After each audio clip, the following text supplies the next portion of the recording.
Yankees Files podcast. We are back. I'm Will Harris, your fire and brimstone from hell, Steve Stevens, who played guitar for Billy Idol. And the rest of you are, of course, fans of the team that leads baseball in weighted runs created plus, the team that has the, how do I want to say this? Longest active winning streak in the American League East. The team that employs Ben Rice and is apparently adept at stealing signs. That team is, of course, or not stealing signs, picking up on tipped pitches. That team is, of course, the New York Yankees. Steve, it's been a while since we've had you on the podcast. Your absence was covered. People did a great job covering for you in your absence. Those people included Taylor from Nashville and my own father. But it's great to have you back. The crew, as we know it today, as it is currently constituted, is once again together. It's just two of us. We have a lot to get into about how things have changed since you were last on the podcast. But before all that, how are you doing? Doing well. I mean, in terms of Yankees, I don't think it could have gone too much better since we last spoke. I think it went about as good as... You know what's funny, as I was thinking, just saying that, did we play the Red Sox before we spoke? I don't think we had. I think that happened after I had last been on the pod. The three. Has it been that long? I actually think so, because I texted you after that saying, yeah, I'm back down to whatever percentage. And I don't know if we've spoken since then on the pod, that is. I think you're right, because... So that's a big swing of emotions. Because I talked to Taylor during the National Series, which means you weren't on that episode. Yeah. So the last time we podcasted was, I guess, after the Rays, or no, after the Cardinals series, before the Rays series. When things were starting to peak up a little bit, and then things were starting to go well. And then, lost 3 straight to the Red Sox. And I will fully admit it. I mean, I could, because nobody heard my takes. It would be very easy for me to say that I was confident all along that everything would be fine. But I lost it a little bit after that. It hurt. Not that I would fall into the same shtick that people do, but that sucked. Losing those first 3, that really, really sucked. So I have two areas where I want to follow up on that. The first is, it's big of you to admit how you were feeling, because you're right. No one would know aside from whatever you posted on Twitter at the time. And I don't think it was anything that, notable. So I respect that from you, first of all. Well, you're the only one who knows. I texted you. I know, but I respect that you disclosed it to the public. Yes.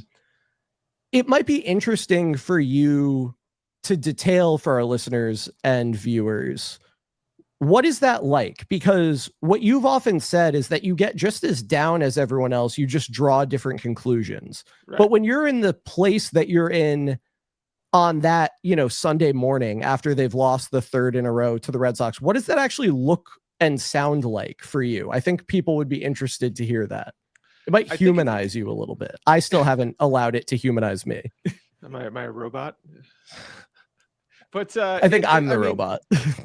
It's like, and I've talked about this before, but it's like I'm like a Jekyll Hyde type person. Like I have the New York WFAN fan in me. It's in my gut somewhere, right? And I also do have this more logical way of viewing things, which is how so it's like this war. And in those moments, it's that the WFAN side starts to win a little bit and starts to say, who cares about the numbers? They're losing. And that's all. Like they just keep losing. They're going to keep losing, even though it looks like on paper things should be fine.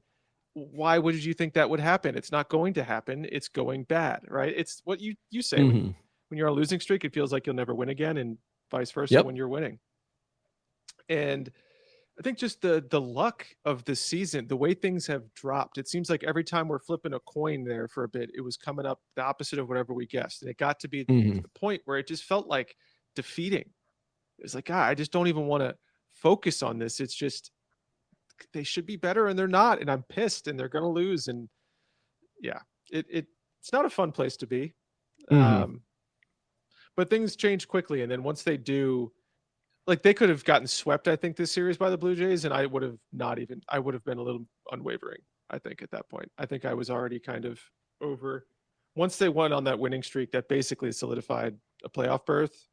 I'm back to sobriety. But when the playoffs were in the balance, just making the playoffs when that was actually in the balance, I lost it a little bit.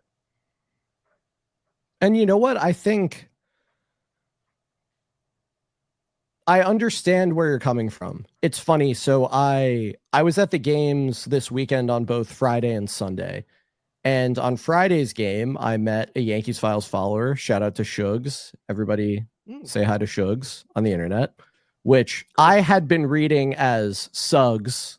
I knew who you were talking about, but that is exactly what that's who I think. But it's not Suggs, it's Shugs. Shout out Shugs _30. Good person.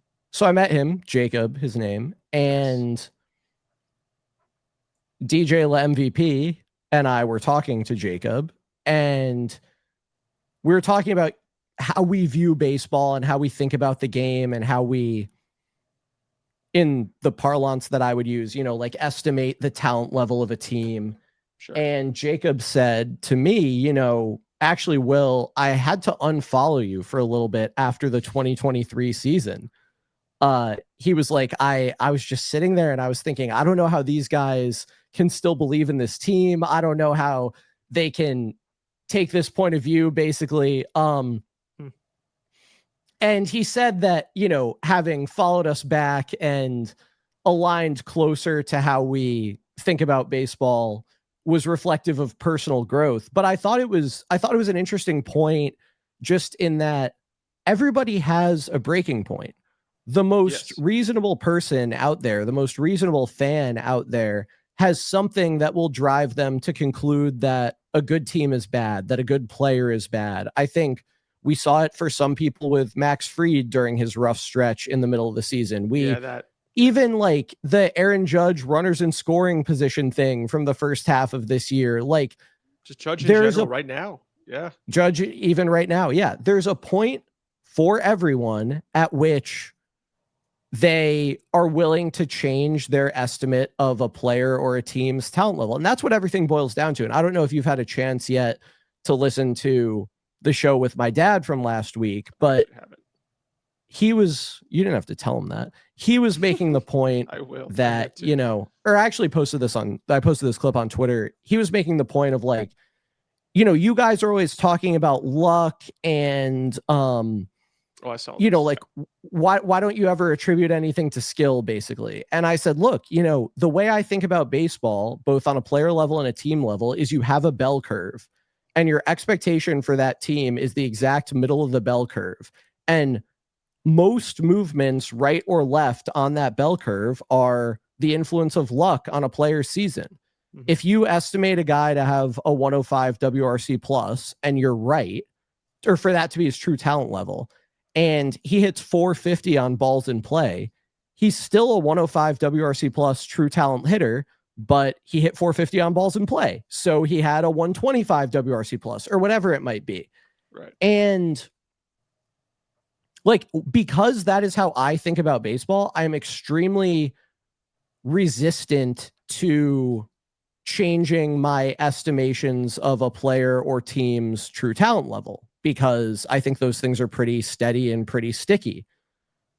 Not everyone is that way, and I understand that. And I think people are welcome to view baseball in whatever way they do. But it's interesting to have conversations with people in which you identify the things that make them change their beliefs, or, compare the things that might make you change your beliefs. I think that's interesting. But it's interesting.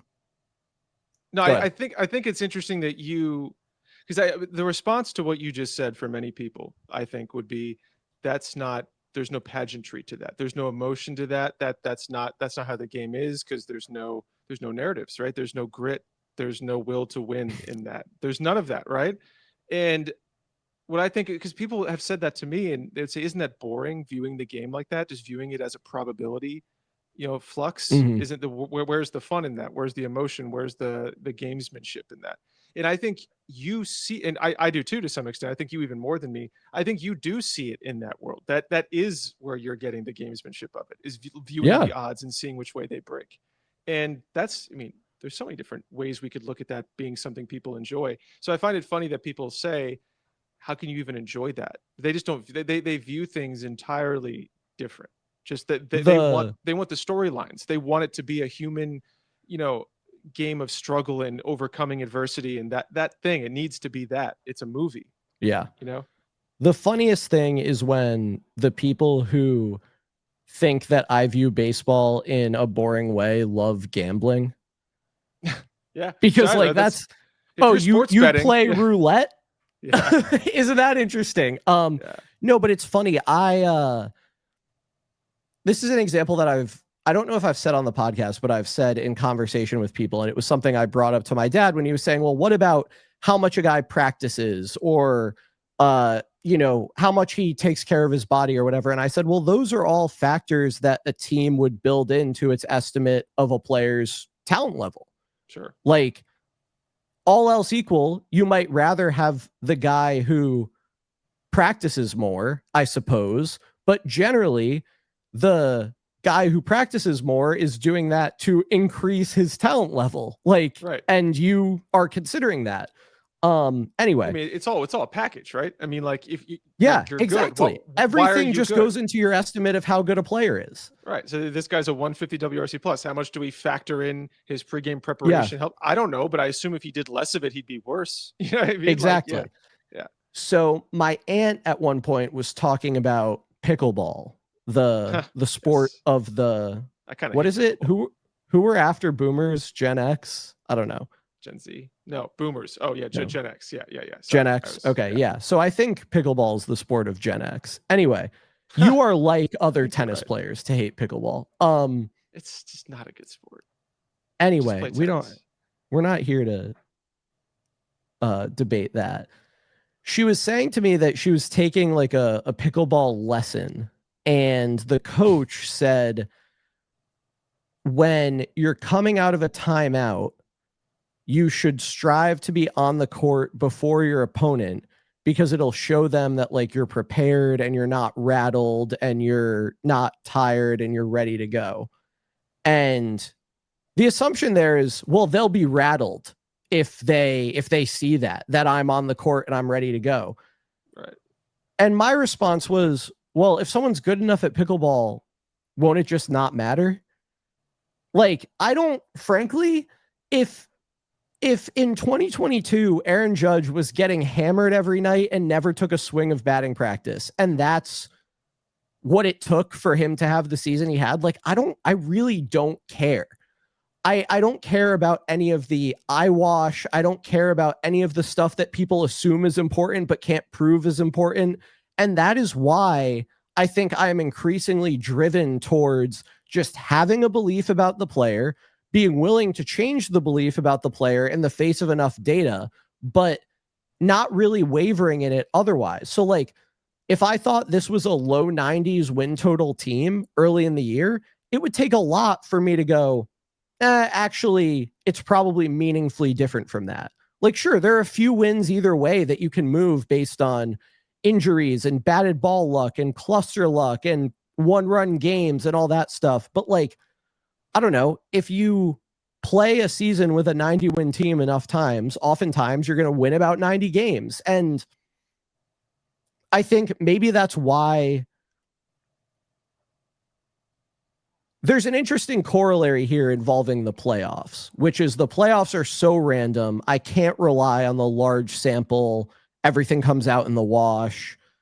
Right. And that's why they're exciting, but it's also why I don't find them to be very informative. I don't know. Yeah, I mean, I think what you were saying about with the pickleball situation and, striking fear into your opponent, rattling them, whatever, that sort of stuff that people like to talk about. I mean, certainly in a sport like tennis where it's one-on-one, I think there is some difference there. But regardless, I think it's not unlike what we said with preparation, where maybe it impacts something, maybe, but wouldn't that just come out then in how we're going to view the outcomes, view statistics? Exactly. What's he done? You know what I mean? Like, so if it works or doesn't work, just do what you do, be the best you can be. it's not really worth analyzing that stuff because it is immeasurable. We can't prove it either way. So it's not really worth focusing on, but that's not to say it couldn't have any impact. But there's no way to know. So yeah, which is very much like it's very much like, or well, it's funny when people talk about stuff that is measurable and they go, oh, well, it's intangible. Well, no, it's not. Like, I'm often in arguments with people who say that, like if you get traffic on the bases in the playoffs, like that's really important. The difference in WOBA with guys on base versus guys not on base is like 4 points. Right. And it's probably mostly accounted for by the fact that a worse pitcher is more likely to allow guys to be on base. Or somebody not pitching well either way. Exactly. Yeah. And it's like,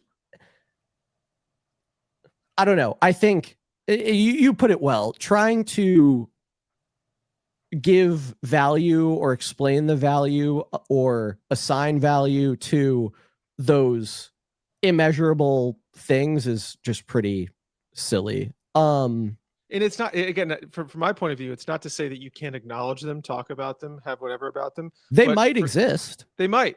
But for so many people, not only do they acknowledge and take them into very strong account, it becomes the thing. It becomes the main thing. This is the biggest issue, right? He didn't get back on he's looking tired on the side of the pickleball court. He had no chance, right? Exactly. Like he gave his opponent all the leverage by not getting back out there in time. That's the kind of thing, whatever that would be in baseball terms. And that's just stupid. That's just stupid. You can't have a conversation about that. That's just So that, I think, brings us nicely into the Yankees are coming off a week in which they went on the road and won a series in Houston. Yay. And came home and won a series against Toronto. Yes. Coming into this week, it was very popular to say the Yankees can't beat good teams. Now here they are. Still is popular. Yep. People are moving the goalposts pretty significantly with respect to that stuff. I'd be interested to hear from you. Obviously, you talked a little bit about how the winning streak over the last few weeks affected your opinion of the team. What, if anything, did these last 6 games do for your opinion of the Yankees? So I think it's two different conversations for me to say my opinion on what you would call the true talent level of the team, in my opinion on their playoff situation, right? And that's kind of what I've been talking about a lot recently. Yeah. So these games, I think, were very, very good for their chances of winning the division. Putting them in a good AL wild card situation if it comes to that. So all of that very strong. Does almost nothing for me in terms of the way I view the true talent level of the team. I mean, there's little things you can pick up on. Good performances here and there, hot streaks, stuff like that. That's nice to see players playing well. Small samples though. It's just 6 games. That doesn't mean it's going to help you later or help you in the playoffs or whatever. Like a lot of it was just more of the same. They just won the games. I really don't know. I mean, Max Fried's been good. That's probably maybe the most substantive thing to see him come back and pitch well like that. That'll be necessary. Still doesn't guarantee anything, but you'd rather see it than not see it. So no, I mean, I don't know. How about you? Did your opinion of the team change at all in the last 6 games? I can't imagine it would have. No, my opinion of the team did not change in the last 6 games. Like you, I saw some stuff that I was happy to see, but it wasn't stuff that I didn't believe existed already. Like to your point about Max Fried pitching well against playoff teams. That's great. It's not like I didn't already believe that Max Fried could do that, or, they had, the game against Houston, or a couple games against Houston where they scored a bunch of runs. Like, cool.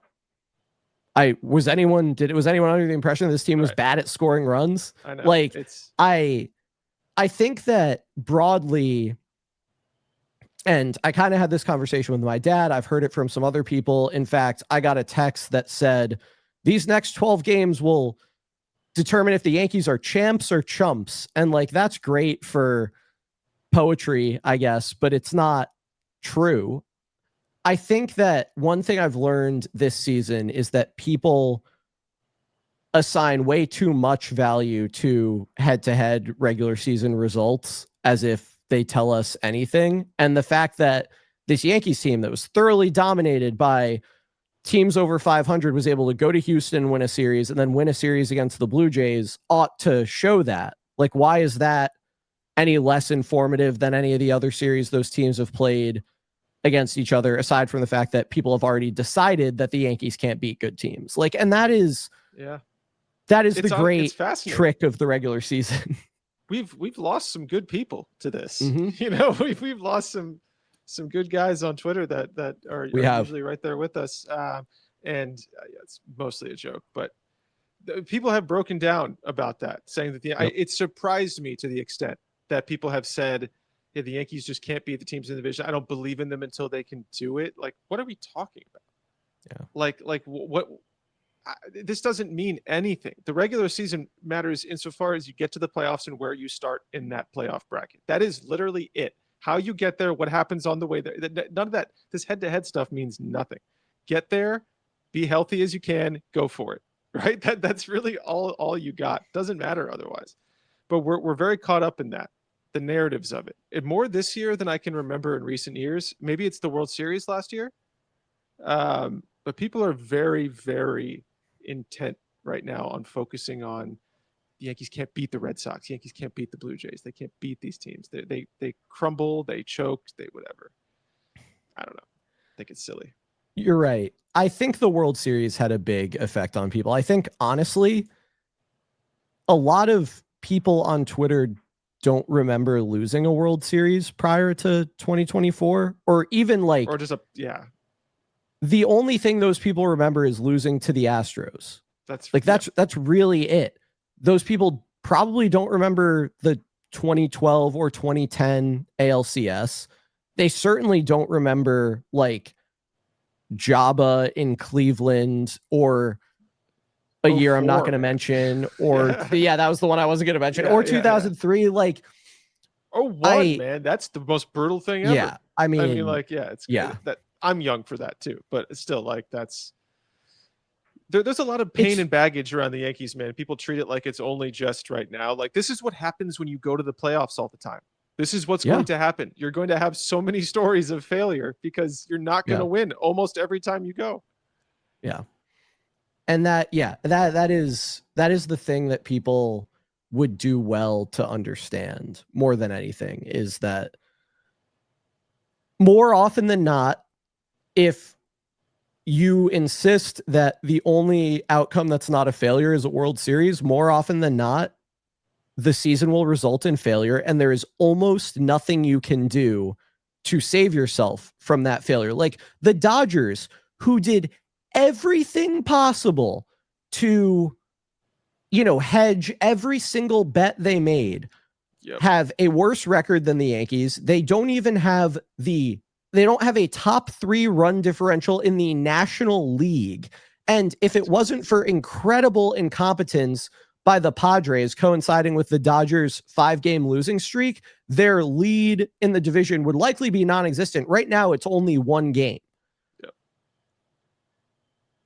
Yep. I had someone ask me a question, and I didn't have a great answer because I think it would take some more breaking down in math and probability. I wonder if it's something that you have thought about. But someone asked me, do I think that it is, how did he phrase it, but unlikely that the Yankees, or is it bad luck? Is a team more likely to have won a World Series since 2017, given the number of playoff berths the Yankees have had, or not? Is it like, should they have won one by now, just based purely on probability from 17, 18, 19, 20, 21, 22, 24? Should they have won a World Series in that time based purely on, I haven't broken that down. I don't know if there's an easy way to break that down because it is different every year and all that. But yeah, I mean, I bet the answer is no. A team is not more likely than not to have won the World Series in that time. Because how many? All right, 17, 18, 19, 20. I don't know, man. Probably. Maybe if we go back to since 2009, every playoff appearance. Well, they've made the playoffs 7 times, right? Since 2017, including 2017. Yeah. 17. And like 8 times. more than 7 teams make if we're counting 2020, isn't it 8 times? 17, 18, 19, 20, 21, 22, 24. Never mind. I'm wrong. Yeah. Can't count. So more than, if you assume, obviously they've had varying degrees of advantage and disadvantage in the years that they've made the playoffs based on seeding and buys. But like, even if they get a bye to the ALDS, there are 8 teams that make the division series. So even if you assume that all of those teams are equally likely from that point on to win the World Series, I don't know, maybe it's more likely than not, but it's not like out of the question entirely. No.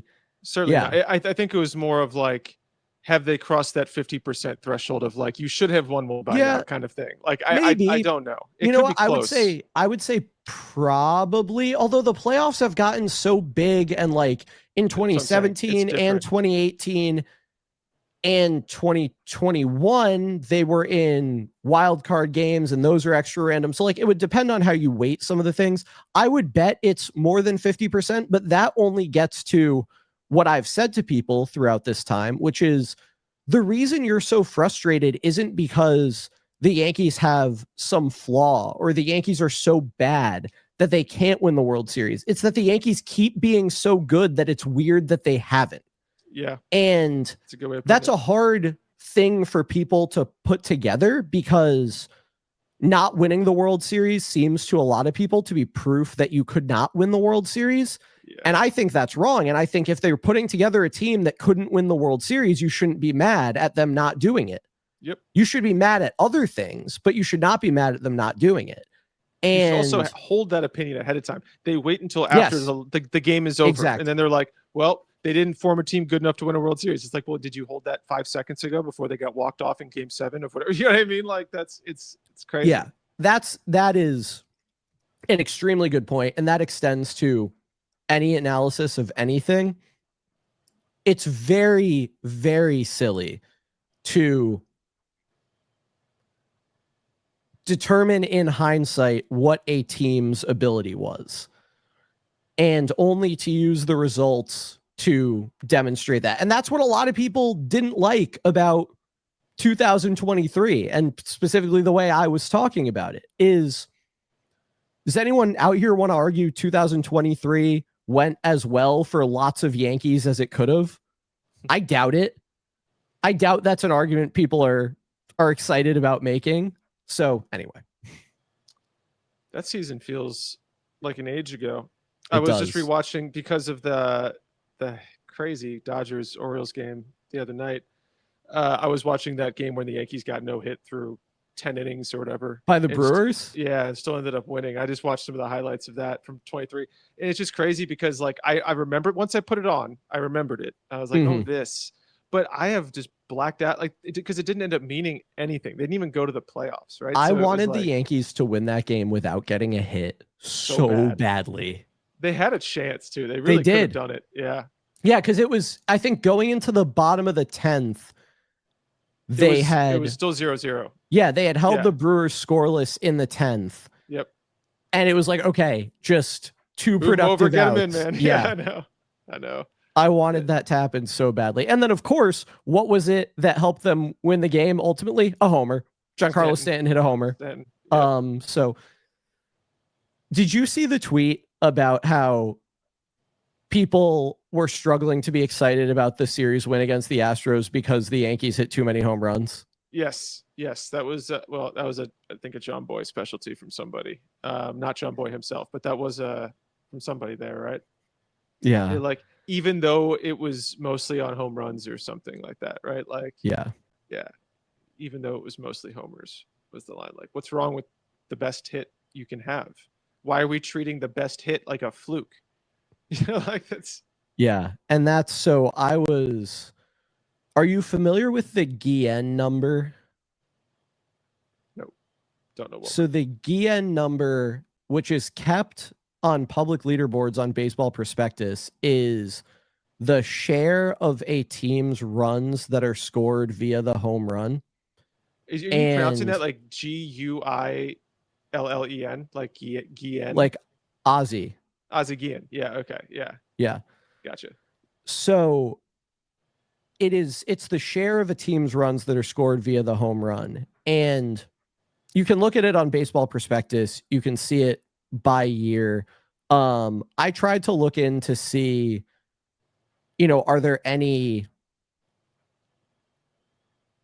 if there were any kind of patterns in the Guillen numbers of pennant winners or anything, but it's very common to see top 5 or top 10 Guillen number teams facing each other in the World Series. Last year, it was 2 versus 5. 2009, it was 4 versus 1. 13 of the last 17 World Series have featured at least one team in the top 11 of Guillen number. None have ever featured 2 teams from the bottom 5. 2 have featured 2 teams from the top 5. 4 have featured 2 teams from the top 10. So it's just an interesting thing to look at because there's a stigma against home run reliance, and it just doesn't make sense. We know the numbers about out homering teams, but there's a perception at times that a home run reliant team is poorly suited for the playoffs, and even that is disproven by what Guillen number rank teams advance in the playoffs. So I don't know. It's just, for our listeners, those are free leaderboards on Baseball Prospectus. If you want to check it out, go for it. I might look into it a little bit more deeply. There's some interesting literature in the Baseball Prospectus archive, which might be free after a certain age of the post, about the stat and about Guillen number within a given playoff series and which team is more likely to win and stuff like that. Anyway, you should hit home runs. You should be happy when the Yankees do it. You should not see it as revealing or exposing a flaw, because that's the opposite of what is going on. I get why people end up there, but yeah, logically it makes no sense. Because you feel like there is more of a chance with balls in play, right? That whole thing, but and we've already done all this. We don't need to do it again. But hit home runs. Hit home runs. Yeah. So Steve, the Yankees are coming off really a gauntlet of a week. They played 2 division leading teams and they won both those series. They're heading into another decently tough week. The Tigers are coming to town. They, of course, lead their division. They have the best record in the American League still, I believe. The Blue Jays had a better one for a minute. They got overtaken? For a minute, the Blue Jays were the best. I'm almost certain. Recently they were. They're tied. No, Blue Jays still have the best record. Oh, the Blue Jays are a half game up. Yeah, okay. Half game, yeah. So they go from playing the team with the best record in the AL to the team with the second best record in the AL. And then they go to Boston for 3 games over the weekend, and those are always just nightmarish. I'm not looking forward to those at all, man. It's not even the games. It's more so just what the hell is going to come out of the fan base. Yeah. Of course, one of them's on Apple TV, which is just an abomination. Yeah. What are your thoughts? I'm looking at the Tigers right now. I was trying to get caught up. Part of me is this is an interesting team. I don't think they're quite as good as their record, but I'm also inclined to believe they're not quite as good as their record. But then I look at their offense and it's interesting. Because everyone is pretty solid. But there's no standout. Everyone is pretty solid. It is weird though. Yeah. Riley Green. Minimum 100 plate appearances. Their highest WRC plus hitter is Jahmai Jones, who of course has a 155 WRC plus and 120 plate appearances. But minimum 130 plate appearances, it's Riley Green, who has a 127 WRC plus. They have really 8 players, and he is really good. They have 8 players between a 107 and a 127 WRC plus. They don't have any position player with more than 3.7 Fangraphs WAR. So much of what they do is Tarek Skubal. Like, he's their only pitcher with more than 2.2 Fangraphs WAR. And it's not totally clear if they're going to face him. It looks like the Thursday start is still up in the air. Yeah, I'm not sure. I hope they don't, obviously. I hope they don't as well. But like, there's Jack Flaherty really regressed. Sorry, I'm meandering in my mind as I'm looking at the team. Really not that impressive of it. No, you're good. I don't want to say that, but they have like a 102 OP. I'm looking at Baseball Reference. 102 OPS plus. They have a 105 WRC plus. Yeah, and then if I'm just looking at ERA plus is like 108. I think it said. Yeah. They're just solid. Yeah. They're just a very solid team. Yeah. There's nothing wrong with that. That's a good team to be. They have a plus 87 run differential. That's second or third in the American League. Like, they're a good team. There's nothing wrong with being the Detroit Tigers. They're a perfectly good baseball team. But could you argue that maybe they're not quite as good as their record? Probably. Or I think you could also argue the Yankees are better than their record, but like, they're still a team that can pitch well. Like, would it surprise anyone if Casey Mize threw 6 innings of 1-run ball? I don't know. He's certainly capable of that. Like, it's hard to do against the Yankees, but it's not something he can't do. He threw 5 innings of 1-run ball against the Mets the last time he pitched. Yeah, I don't know. I don't know. I'm just looking at their team, and it's just like the bullpen's sort of met. Like, when you look at everything and then you look at the makeup of it, you're like, how does this end up being the second best record in the AL? And then it's just because there's really no major weak point. There's nothing that's glaringly bad. Like, it the feels a rotation little bit Skubal, greater than the sum of its parts. Yeah, it's interesting. I'm sure we'll feel differently when we play them. But I mean, like, the bullpen doesn't particularly scare me. Like, Will Vest is solid. Tyler Holton's not keeping up what he did last year, which was pretty crazy. Brant Herter's pretty good. It's 2 lefties there. That'll be interesting. Yeah, there's nothing. I don't know. I'm feeling weird about not feeling scared to go play them, but we'll see what happens. If they don't get Skubal, really, they should win that series. I would like that. Yeah, that would be nice. Any thoughts on the Red Sox series? I hate going to Fenway. I hate it so much. I would and like of course to have... they're getting Giolito, Bayo, and Crochet. Oh, are you serious? Yep. Well, Giolito kind of sucks. And honestly, Bayo kind of sucks, but they've been good recently. No Dustin May. That sucks. I would like to have 2 games ahead of them, at least, by the time we go there. That way you only have to win 1. I agree. Yeah, it's going to suck. It's not going to be fun.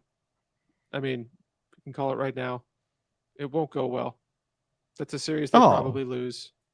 Oh, yeah. Steve. That's just how I feel about it. And it's fine. The thing is, it's fine. It is fine if they go there and they don't do well. It's totally okay. True. That is true. Steve, as we get toward what I'm mandating is the end of this podcast, because I got stuff I need to do in a flight in the morning. Your confidence in this team, and you didn't hear this on the podcast that you didn't listen to because you don't support this show unless you're on it. Narcissistic as hell, man. But my dad accused you of bastardizing the confidence rating. Well, he may have a point. I may not push back on that too much. Anyway, your confidence out of 10 in these New York Yankees. Well, so I think we can shift. I think it was a temporary code red was the way we changed it, because all of a sudden the question became, will they make the playoffs? So it seemed far more interesting to me to give a number of that. Now what? I think it's like 99.8% or some crazy thing that they make the playoffs. It's a high number. It would take a very bizarre series of events to happen for them to not make the playoffs at all at this point. So I think we remove that. I think we go back. I know it kind of messes up the flow of what we've been saying, but I think we go back to the more ambiguous nonsense confidence that doesn't really mean anything. It's kind of like points and whose line is it anyway? But, exactly. The game's right up and the points don't matter. Yes, exactly. I'll go do a solid like 8.2. 8.2. I like the team. I think they're good. I was going to put myself in the same range. So for solidarity, I'll go with 8.2 as well. All right. Yeah, no, I'm pleased. I'm pleased with what I've seen from this baseball team. And I think there are some particularly encouraging factors. I think one of those, people aren't going to like this, is Devin Williams. He has like a 54% strikeout rate since August or something. Like, yeah, that's pretty good, I would say. Fernando Cruz, since he's been back, has been automatic, striking guys out at a Devin Williams significant has been clip. Like insanely unlucky recently. Yeah, Devin Williams is actually the truth. Heinously unlucky. Which is what got me into thinking about Mike Morin the other day, which was crazy. Fun random line of thought. Which I know I told you I looked it up. It is the biggest split between FIP and ERA in a negative way since 1960 for over 30 innings pitched. No one has crazy. Had a split that large. Yeah. Yeah. I think if I were Mike Morin, that would make me really mad. Number 2 is actually Chase Burns this year, ironically. Oh, wow. Yeah. Holy cow. It's kind of interesting. So yeah, I mean, I'm encouraged by Devin Williams. He was nails today. I still don't understand how Ernie Clement didn't strike out. I mean, he was so far out in front of a couple of those changeups that I have no idea how he managed to put the bat on them. The strikeout of Vlad was awesome. Yep. I mean, he induced ground balls. Like, loved what I saw from him. Would like Luke Weaver to be on too. Oh, it was the Jazz play. So yeah, really, that was a weak hit ground ball too. He didn't really. Yeah. I guess it was. I think it was hit like 100 miles an hour, but it barely got out of the infield. You know, like should have been fielded, maybe. Probably. So either way, like there was a lot to like from Devin Williams. There was a lot to like from Max Fried. There's been a lot to like from Fernando Cruz. I'll say there's not been as much to like from Luke Weaver. Luke Weaver or Camille Duvall. Yeah, I think the Yankees are gonna fix Camilo Doval, but I think it's gonna happen in like February. So yeah, it doesn't look good right now. I think he might be the bottom of the trust tree for me right now. Camilo Doval. The stuff is so good, but it's just not. No, there's no way he remains bad, but he needs some changes. Anyway, I'm confident. I feel good. The Yankees, any range of outcomes from this week is possible, but I feel good. Maybe we shouldn't have recorded with me back on. Things went really well in my absence. When you weren't here? Yeah. Are you trying to quit? Are you trying to quit on the podcast? If it's what the team needs, we're just here for some wins. I think you'd get some great cash bucks severance if you did that. Yeah. Have we hit up Cash recently? I haven't gotten my check. I've been tweeting. Pro stuff every day. I haven't gotten my cash bucks. No. Yeah, we gotta follow up with him about that, because that's my not Boon Bucks gift card, but I didn't get the cash bucks. Oh my god. All right, Steve, any parting shots before we wrap this one up? No, man, it was fun to be back talking Yankees. Hopefully we don't have another 2-week, 3-week, whatever it was, absence in between episodes. But hopefully the next time we talk, what will have happened? We'll have had the Tigers and Red Sox, right? Yep. Yeah. So I'm sure emotions in the Yankees verse will be all over the place by the time we speak again. So we'll have a lot to talk about then. That's for sure. Well, people can keep up with everything we do at YankeesFiles.com. They can follow us on Twitter, where we are at YankeesFiles. The podcast is available wherever you get your podcasts. We hope you'll rate, review, subscribe, interact with it in whatever positive way if you enjoy it. We hope that you'll just download it, listen to it a bunch of times, and juice our numbers if you don't enjoy it, because we don't have time for your negative interaction. The full video podcast goes up as an added bonus for our Spotify listeners, and also is available on our YouTube channel, youtube.com/@crosstownsports.